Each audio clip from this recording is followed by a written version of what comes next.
Defined abs will make you look significantly more fit while increasing confidence and attractiveness. Having a strong core will also improve your posture, prevent lower back pain, and it can help increase your overall athleticism since the core is what connects your upper and lower body together. Unfortunately, many people are wasting time on things that'll never get their abs to show. So today I want to give you guys 10 steps that you can follow to guarantee that you get the best abdominal muscle growth and definition as soon as possible. And the first obvious step that we cannot ignore is that you have to make sure that you are lean enough. Unless you have a low enough body fat, you'll never see your abs, and you especially won't see them in a well-defined way. That's why one of the primary goals that you should have if you want well-defined abs is to get lean. To provide a concrete example, take a look at bodybuilder Lee Priest during a bulk and during a cut. In the first photo, his abs aren't visible even though he carries a lot of muscle mass. Trust me, the abs are still there, they're just under a thick layer of fat. Meanwhile, in the second photo, his abs are very clearly visible because he's much leaner. So you're probably wondering, how lean do you have to be in order to see your abs? And the truth is that there's no set in stone answer. That's because we all have different body fat distributions. Some people tend to store more of their fat around their midsection, which means that they need to maintain an overall leaner body composition to see their abs compared to someone that doesn't store as much fat specifically around their midsection. While there are overall rule of thumb guidelines that men need to be about 12% body fat and women need to be around 19% body fat to see nice abs, this will fluctuate quite a bit from person to person. For example, even when my body fat percentage was significantly higher than normal, I could still see my abs because my body preferentially stores fat in other places. This also does have to do with another thing I recommend you do, which is to add more muscle onto your abs so that they pop out more. You would do this by training your abs with progressive overload. Just like any other muscle, if you want it to grow, you have to train the muscle in a way that exposes that muscle or muscle group to more challenging stimuli over time. So an example is, if you could do a particular ab exercise for 12 reps in your last workout, you could try to go for 13 reps in your next workout session. Or you could do the same 12 reps but make it more challenging with some extra weight. Most people already train their abs with high reps, so I see very good results for my clients incorporating lower 8 to 10 rep sets and working on increasing weight load during the beginning of their ab workouts. With that said, higher rep ab training shouldn't be ignored or skipped over. Both high reps with low weight and low reps with heavy weight should be incorporated into your routine. It's just that usually people forget to do the heavy weight sets with abs rather than the high rep sets. It's important to do both high reps and low reps because data indicates that the abs have a balanced profile of around 55 to 58% slow twitch fibers and the rest as fast twitch fibers. Fast twitch fibers are known to respond better to higher intensity, higher weight loads, and lower rep counts. Meanwhile, slow twitch responds better to higher reps with lower weight. So you want to do both low and high rep sets for optimal growth. One of the best ways to do this is to save the higher rep body weight sets for the end of your workout after you've already done all your heavy weighted exercises like weighted decline sit-ups, weighted crunches, and weighted pull-ups. Or alternatively, you can do high and low rep sets together with supersets. Utilizing this superset strategy, you would do a high rep set with no weight right after every low rep set with heavy weight. An example would be to perform weighted decline sit-ups for 10 reps and then immediately perform 20 to 40 reps of jackknives. You should also specifically focus on ab isolation exercises instead of general compound movements. Lots of people claim that doing compound exercises like squats, deadlifts, and barbell overhead presses are enough to develop flawless abs. But is that true? Well, if you're still in the beginner phase of your fitness journey, you likely can build some ab muscle by doing these compound lifts. But that won't be the case anymore once you've adapted to those exercises and you're past that beginner point.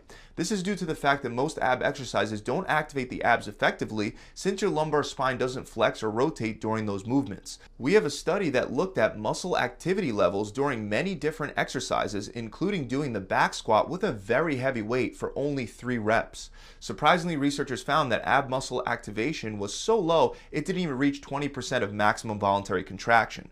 The straight leg sit-up, on the other hand, activated the external obliques and rectus abdominis by around 40%. That's more than double the activation produced by a very heavy set of squats. On top of that, another study found that during the clean and jerk exercise, core activity levels were also very low. This is interesting because the clean and jerk includes the movement patterns of a squat, deadlift, and overhead press all in one, which is why it's considered by many as an effective ab building exercise, but still it didn't train the abs very effectively. So what you want to do instead is focus on ab isolation exercises, and I'll give you the best exercises for that in just a minute. But first, you have to understand why static exercises don't work very well for developing your rectus abdominis or obliques. This is exactly why you shouldn't rely on ab-specific static exercises like planks, for example. One of the reasons planks aren't so great is that the movement is too easy to begin with for most people. Unless you're currently out of shape, you can likely hold the plank for at least a minute or two without adding weight. So it's not very effective in regard to muscle growth for the rectus abdominis and the obliques because the amount of tension overload is too low.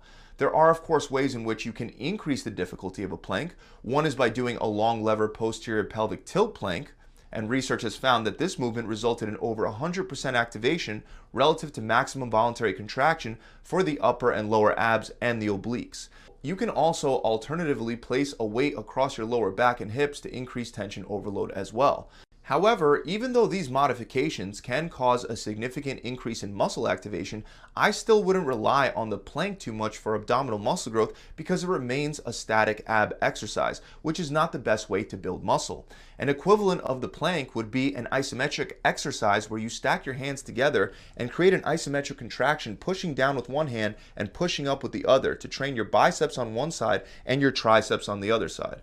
Instead, you want to focus on dynamic ab exercises. These are better for muscle growth because both the eccentric or the lowering phase and the concentric or the lifting phase, both of these offer unique benefits that you don't get from static or isometric movements.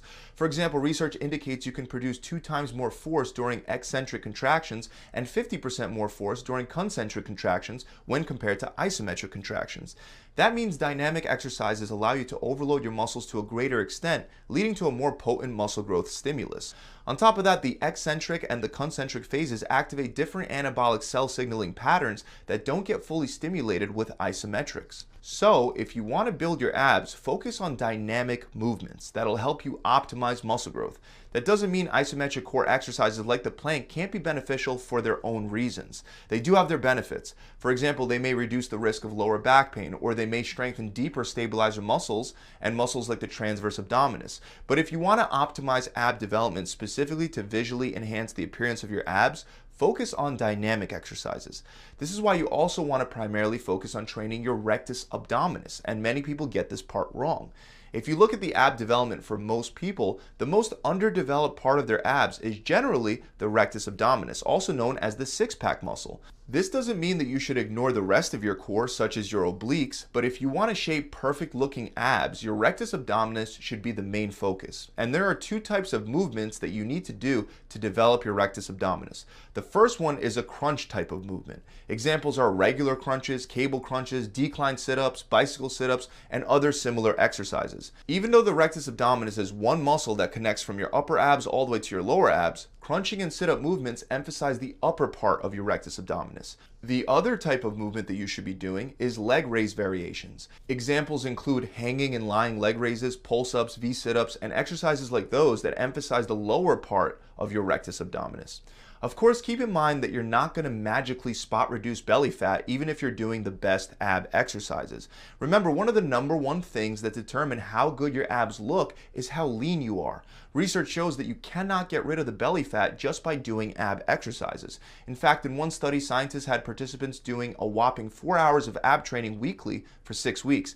And after all their hard work, their ab exercises didn't lead to belly fat loss or fat loss in general. So if you want to get nice abs and you have a layer of body fat covering those abs, don't rely on doing endless amounts of crunches and sit-ups. Instead, you need to maintain a calorie deficit until you shed enough fat from your midsection to see them.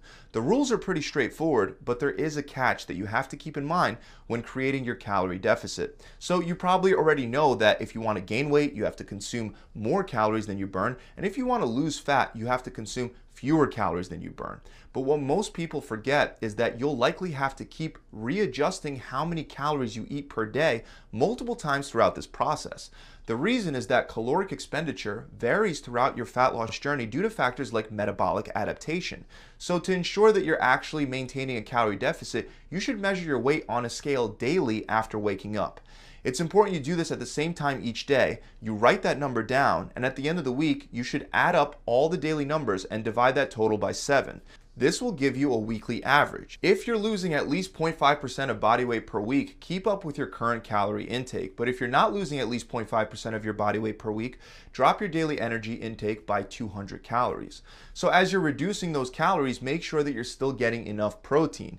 Aim to get at least 0.72 grams of protein per pound of body weight per day. So if you weigh 180 pounds, that means you would consume at least 130 grams of protein per day. Not only will that help you maintain muscle mass, but it'll also help you maintain a calorie deficit because protein is the most satiating macronutrient. This is why it's common to see results like what we saw in a 12-week study where participants with a high body fat percentage followed either a high protein diet or a standard protein diet. Those on the high protein diet lost an additional 3 pounds of body fat and around 1 extra inch off of their waist. So that about wraps it up. I really hope this video has helped. If it has, make sure you subscribe to my channel. Also, if you want any extra help with developing a balanced training routine where you get optimal strength gains, muscle growth, and fat burning, then head on over to my website. You can get a customizable diet plan, a recipe book, a 42-day workout plan, a full video exercise library, and a coach with just the click of a button. Best part is, just by showing up and doing your part, you'll be one of the thousands of people that receive the full refund at the end of the program, making it free. We refund you at the end to help motivate you to complete the program, and when you complete the program, you could be sure that you're going to get amazing results. To find out more, you can click the link below in the description, or you could visit my website directly at gravitytransformation.com. I'll see you guys soon. Pump it.